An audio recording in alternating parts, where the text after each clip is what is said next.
High all government job aspirants, welcome to my YouTube channel Gen studies for government jobs. তো এখন আমরা discuss করছি তোমাদের railway group D previous year question paper. এটা হচ্ছে তোমাদের সেট নাম্বার 77। এর আগে টোটাল 76 সেট আমরা ডিসকাস করেছি। যারা এই আগের 76 সেট দেখোনি অবশ্যই দেখে নেবে। এই ভিডিও ডেসক্রিপশনে আমি প্লেলিস্ট দিয়ে রেখেছি, দেখবে একটাই প্লেলিস্ট আছে, সেখানে সব ক্লাসগুলো পড়ে যাবে। এটা আমরা 26/9/2018 থার্ড শিফটের কোশ্চেন ডিসকাস করছি। যারা প্রথমবার গ্রুপ ডি পরীক্ষা দেবে রেলের, তোমরা মনে রাখবে তোমাদের out of 100 question 25 question general science থেকে প্রশ্ন আসবে। তো পরীক্ষায় পাস করতে গেলে জেনারেল সায়েন্স পড়তেই হবে। তো তার মধ্যে মনে রাখবে ফিজিক্স কেমিস্ট্রি ম্যাথ থেকে, ফিজিক্স কেমিস্ট্রি বায়োলজি থেকে তোমাদের প্রশ্ন আসে, এবং তার মধ্যে থেকে 2-3টে প্রশ্ন আবার ফিজিক্সের ম্যাথ থেকেও আসে। ক্লাস 9-10 লেভেলের থাকে, কিন্তু তোমাদের প্র্যাকটিস না করলে কিন্তু পারবে না। আমাদের মেন টেলিগ্রাম চ্যানেল জবস কি একাডেমি, সমস্ত নোটিফিকেশন পাওয়ার জন্য এখানে জয়েন করে নেবে। সমস্ত ক্লাসের কিছু নোট, কিছু পিডিএফ আমি সব এখানেই পোস্ট করে থাকি। তো এখানে তোমরা একটু জয়েন করে নেবে মেন টেলিগ্রাম চ্যানেল, এটা মাস্ট একদম। এছাড়া ফেসবুক পেজ এবং ফেসবুক গ্রুপ রয়েছে, এই ভিডিও ডেসক্রিপশনে লিঙ্ক দিয়ে রেখেছি, চাইলে জয়েন করে দিতে পারো। এগুলো অতটা ইম্পর্টেন্ট নয়, বাট টেলিগ্রামটা জয়েন করতে হবে। 2018 সালে যদি কেউ গ্রুপ ডি পরীক্ষা দিয়ে থাকো, তোমার কাছে যদি নিজের কোশ্চেন পেপার বা অ্যান্সার কিটটা থেকে থাকে, সেটা তুমি আমাকে পাঠিয়ে দিতে পারো, টেলিগ্রামে পাঠিয়ে দিতে পারো, মেল করে দিতে পারো, অথবা এই হোয়াটসঅ্যাপ নাম্বারে হোয়াটসঅ্যাপ করে দিতে পারো। তাহলে সেই পিডিএফটা আমি করে দিতে পারবো তোমাদের। এবং 1 থেকে 40 পর্যন্ত সেটের 40টি সেটের 1000 প্লাস এমসিকিউ, কিছু extra details, 143 plus physics math আমি সলভ করে দিয়েছি। এই ভিডিও ডেসক্রিপশনে এটা লিঙ্ক রয়েছে, যাদের যাদের দরকার বা গ্রুপ ডির জন্য যারা প্রিপারেশন নিচ্ছ, অবশ্যই পুরো কমপ্লিট করে যাবে। দেখবে এখান থেকেও তোমরা প্রচুর প্রশ্ন কমন পেয়ে যাবে। আমাদের প্রথম প্রশ্ন হলো, দেখো কি বলেছে, ড্যাশ হলো সিমেন্টের প্রধান উপাদান। তো এগুলোর মধ্যে কোনটি হচ্ছে সিমেন্টের প্রধান উপাদান? দেখো এগুলো যদি নাম করে দিয়ে দিত, তাহলে হয়তো তুমি ইজিলি অ্যান্সার করে দিতে পারতে, কিন্তু এখানে দেখো ফর্মুলাগুলো দিয়ে দিয়েছে। তো এখানে এটার অ্যান্সার হচ্ছে SiO2। SiO2 হচ্ছে কি সিলিকন ডাইঅক্সাইড, যেটাকে আমরা বলে থাকি সিলিকা। তো এটা হচ্ছে আমাদের অ্যান্সার, অপশন বি হচ্ছে এটার অ্যান্সার। এবং মনে রাখবে সিমেন্টের মূল উপাদান যেগুলো রয়েছে সেগুলো হচ্ছে চুনাপাথর, সিলিকা, বালি, যেটাকে বালি বলছে, আয়রন অক্সাইড ইত্যাদি। তো এগুলো সব তোমাকে মনে রাখতে হবে। পরবর্তী প্রশ্ন, কিছু উদ্ভিদ ক্ষেত্রে নিম্নলিখিত প্রক্রিয়াটির মাধ্যমে শিকড়, কাণ্ড এবং পাতাগুলির একটি নতুন উদ্ভিদে পরিণত হয়। তো সেটাকে কি বলা হয়?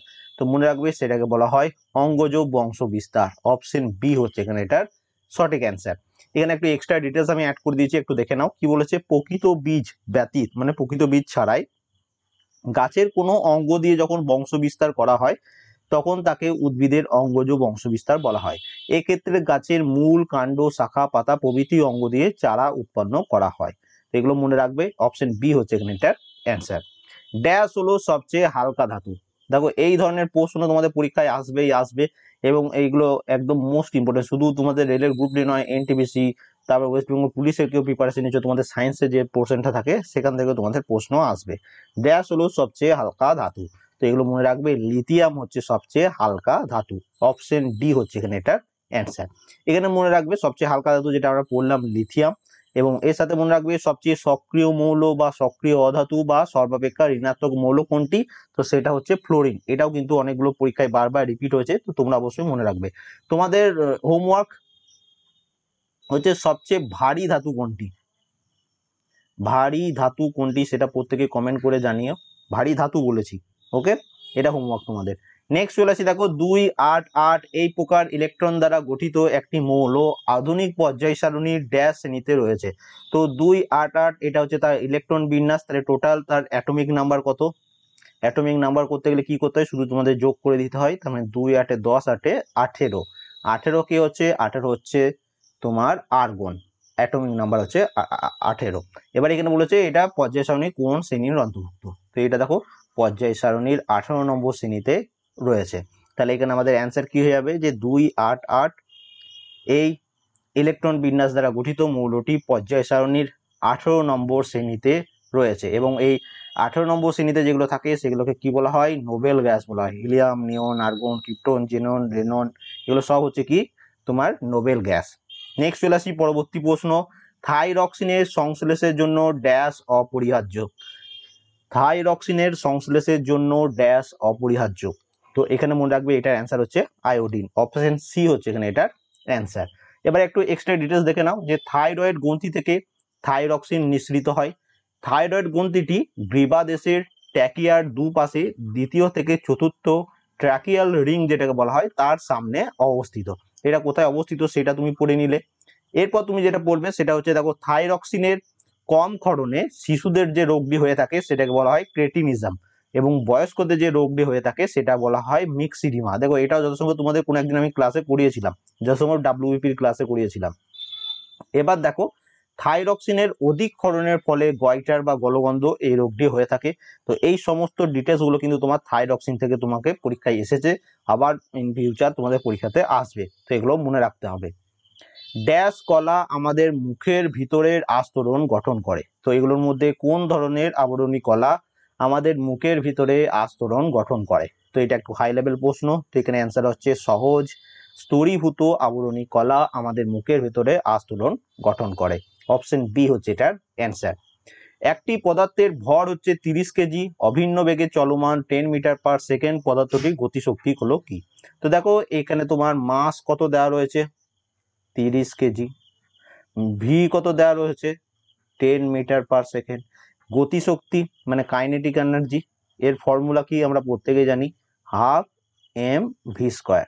এবার দেখো এখানে হাফ ইন্টু এম হচ্ছে 30 কেজি, ইন্টু ভি স্কোয়ার হচ্ছে মানে হচ্ছে 10 স্কোয়ার। তো এখানে দেখো 2 1 2, 15 দুগুণে 30, তাহলে পরের লাইনে আমি লিখতে পারি 15 ইন্টু 10 স্কোয়ার মানে হচ্ছে কত, 100, 15 ইন্টু 100 কত হচ্ছে 1500, 1500 কি হবে জুল, গতিশক্তি ইউনিট কি দিয়ে হয়, জুল দিয়ে, তাহলে অ্যান্সার কি হচ্ছে 1500 জুল। তাহলে এখানে অ্যান্সার হয়ে যাচ্ছে option D 1500 joule. I hope তোমরাও প্রত্যেকে করতে পেরেছো। আর একবার আমরা এখানে দেখে নিই, দেখো কি কি ডাটা দেওয়া রয়েছে। ভর 30 কেজি দেওয়া রয়েছে, এখানে আমরা দেখতে পাচ্ছি। অভিন্ন বেগ ভেলোসিটি কত দেওয়া রয়েছে, 10 মিটার পার সেকেন্ড। পদার্থটির গতিশক্তি বা কাইনেটিক এনার্জি বার করতে হবে। তো গতিশক্তির ফর্মুলা কি, ফর্মুলা হচ্ছে হাফ এম ভি স্কোয়ার। তাহলে আমি হাফ লিখে দিলাম, ইন্টু এম এর ভ্যালু হচ্ছে কত 30 ইন্টু 30, এবং ভি স্কোয়ার, ভি হচ্ছে কত 10, তো 10 এর স্কোয়ার, তাহলে হাফ ইন্টু 30 ইন্টু 10 স্কোয়ার হচ্ছে 100। এবারে তুমি শুধু শুধু কাটাকাটি করে দাও, 15 ইন্টু 100 কত হয় 1500 জুল। প্রত্যেকে পারবে। এই সেম প্যাটার্নের প্রশ্ন তোমাদের পরীক্ষায় বহুবার এসছে, এবারও আসবে, যেন পরীক্ষায় এই প্রশ্নগুলো কিন্তু তোমাকে অন্যদের তুলনায় একটু এগিয়ে দেবে। ওহমিক ডিভাইসে কারেন্ট এবং ভোল্টেজের গ্রাফ এইরূপ হয়। তো দেখো এটা ওহমিক ডিভাইসে কারেন্ট এবং ভোল্টেজের গ্রাফটা এরকম হয়। তো এরকম কিরকম ধরনের গ্রাফ, এইটাকে কি গ্রাফ বলা হয় সেটা তোমার কাছে জানতে চাওয়া হয়েছে। তো মনে রাখবে এটাকে বলা হয় লিনিয়ার গ্রাফ। অপশন ডি হচ্ছে এখানে এটার অ্যান্সার। একটি যৌগের প্রায়োগিক সূত্রটি হলো CH2O, আর ভ্যাপার ঘনত্ব হচ্ছে 90। এই যৌগটির আণবিক সূত্র হলো কত? তো এটা দেখো IIT JEE তোমার লেভেলের পরীক্ষার প্রশ্ন ছিল, তো এটার সিম্পল আমি অ্যান্সার করে দিচ্ছি, তোমরা মনে থাকলে পরীক্ষা যদি প্রশ্নটা আসে তো অ্যান্সার করতে পারবে। C6H12O6। তাছাড়া এই প্রশ্নটা অনেকটাই বড় ডিসকাশনে, তো এই প্রশ্নগুলো স্কিপ করাই তোমাদের ভালো। নেক্সট দেখো কি বলেছে, ড্যাশ শ্রেণীবিন্যাসে 7টি পর্যায় এবং 18টি শ্রেণী রয়েছে। তো তোমাদের আমি পিরিয়ডিক টেবিলটা যেটা পড়াই, তো এটা কোন পিরিয়ডিক টেবিল, এটা হচ্ছে তোমার আধুনিক পর্যায় সারণী বা মডার্ন পিরিয়ডিক টেবিল। এখানে কি রয়েছে দেখো 7টা পিরিয়ড রয়েছে 1 থেকে 7 পর্যন্ত, এবং তোমার দেখতে পাচ্ছ 18টা শ্রেণী রয়েছে 1 থেকে শুরু করে এখানে পর্যন্ত। ওকে, তো এইগুলো অবশ্যই মনে রাখবে। এবং আরেকটা জিনিস মনে রাখবে, এই যে পিরিয়ড কোনগুলোকে বলছে, এইরকম ভাবে যেগুলো রয়েছে সেইগুলোকে পিরিয়ড বলছে। যেমন এটা দেখো তোমার 4 নম্বর পিরিয়ড, ওকে, এটা 6 নম্বর, এগুলোকে পিরিয়ড বলছে। এবং শ্রেণী কোনটাকে বলছে বা গ্রুপ কোনটাকে বলছে, এটা 18 নম্বর গ্রুপ, এইটা তোমার 1 নম্বর গ্রুপ। ওকে, তো এগুলো সব মনে রাখবে। নেক্সট চলে আসি পরবর্তী প্রশ্ন, মেন্ডেলের সূত্র কেবল তখনই প্রযোজ্য হয় যখন এগুলোর মধ্যে কোন ঘটনাটি ঘটে থাকে? তো মনে রাখবে মেন্ডেলের সূত্র কেবল তখনই প্রযোজ্য হয় যখন মাতা পিতার বিশুদ্ধ প্রজনন হয়। অপশন ডি হচ্ছে এখানে এটার অ্যান্সার। তো বায়োলজি থেকে কিন্তু একটু বেশি প্রশ্ন আসে তোমাদের গ্রুপ ডি পরীক্ষায়, তো বায়োলজিটা একটু ভালোভাবে পড়বে। যখন প্রতিরোধককে একটি সার্কিটের সিরিজে সংযুক্ত করা হয়, দেখো এখানে সিরিজের কানেক্ট করা হয় কথা বলা হয়েছে, তাহলে যখন সিরিজে সংযুক্ত করা হয় তখন সার্কিটের মাধ্যমে যে কারেন্ট যায় তার মান কি থাকবে?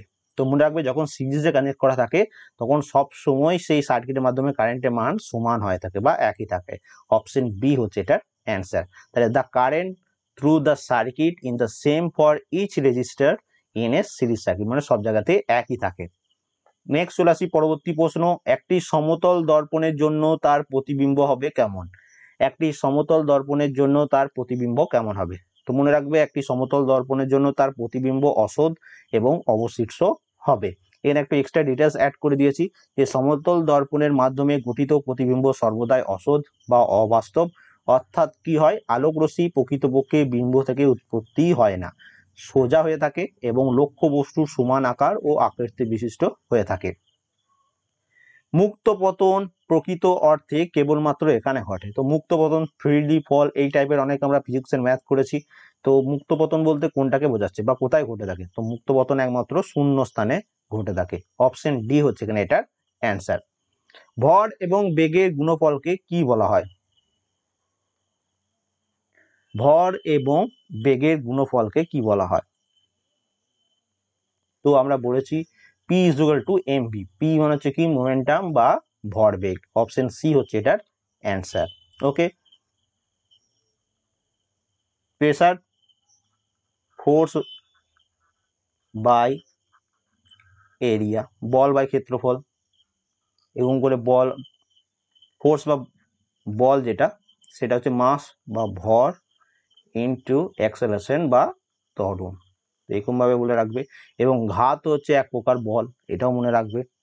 নেক্সট চলে আসি পরবর্তী প্রশ্ন। নিম্নলিখিত চারিত্রিক বৈশিষ্ট্যগুলি কোন শ্রেণীর মৌলগুলিতে বিদ্যমান? তো কোন শ্রেণীর, দেখো সবার প্রথম যেটা বলেছে সবকটি মৌল হচ্ছে ধাতু। ওকে, এটা 1 নম্বর স্টেটমেন্ট।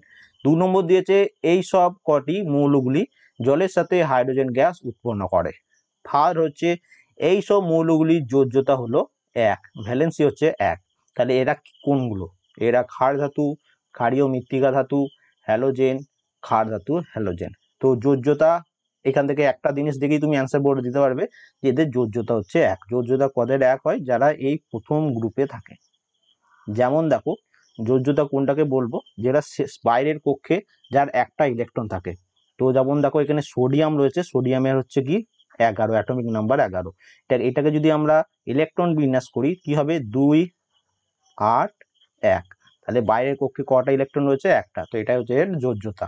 তাহলে এখানে এইটা থেকে আমরা বলে দিতে পারি যে lithium, sodium, potassium, rubidium, caesium, francium, এগুলো সবই হচ্ছে কি ক্ষার ধাতু।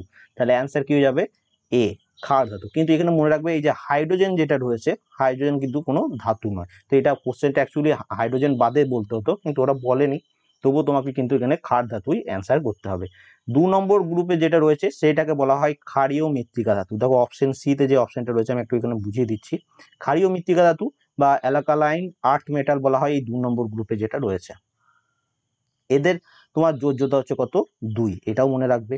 এর সাথে মনে রাখবে, দেখো হ্যালোজেন কোনটাকে বলছে? এই যে সবুজ কালার রয়েছে ফ্লোরিন, ক্লোরিন, ব্রোমিন, আয়োডিন, এটিটিএস, এটাকে হচ্ছে, এটা তোমার 17 নম্বর গ্রুপ, এটাকে বলা হয় হ্যালোজেন গ্রুপ। ওকে, নেক্সট চলে আসি পরবর্তী প্রশ্ন। একটি বস্তু 3 সেকেন্ডে 25 মিটার এবং তারপরে 2 সেকেন্ডে আরো 15 মিটার গমন করে, বস্তুটির গড় গতি কত?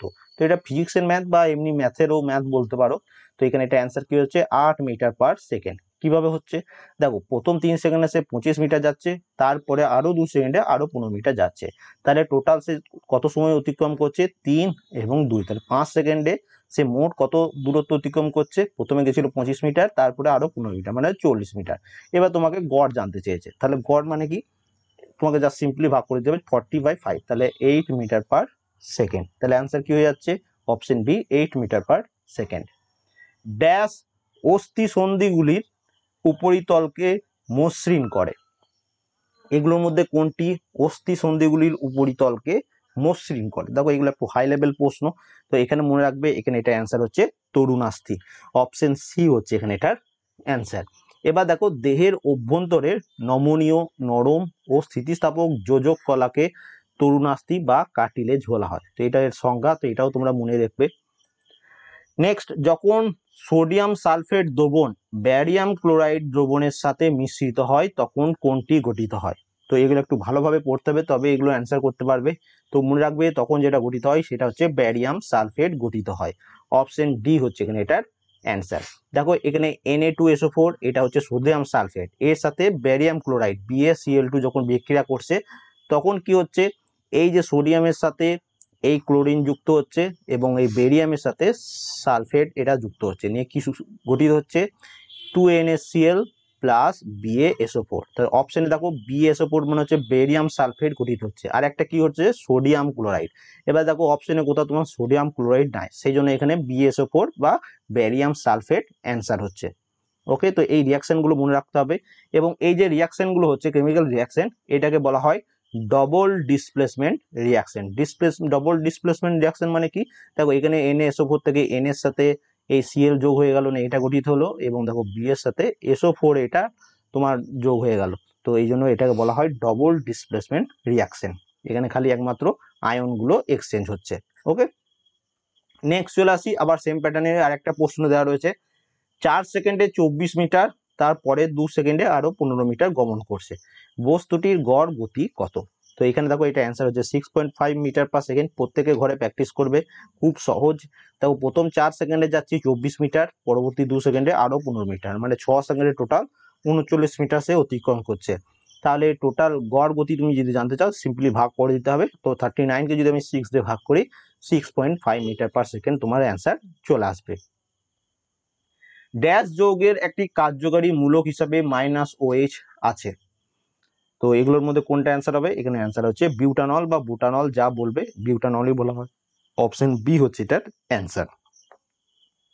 ক্যালসিয়াম সালফেট হেমিহাইড্রেট এই হিসাবে পরিচিত, তো ক্যালসিয়াম সালফেট হেমিহাইড্রেট কি নামে পরিচিত সেটা তোমার কাছে জানতে চাওয়া হয়েছে। প্রত্যেকটা তোমাদের পরীক্ষার জন্য ইম্পর্টেন্ট, তো এটাকে বলা হয়, মনে রাখবে, plaster of Paris. Option B হচ্ছে এটার অ্যান্সার।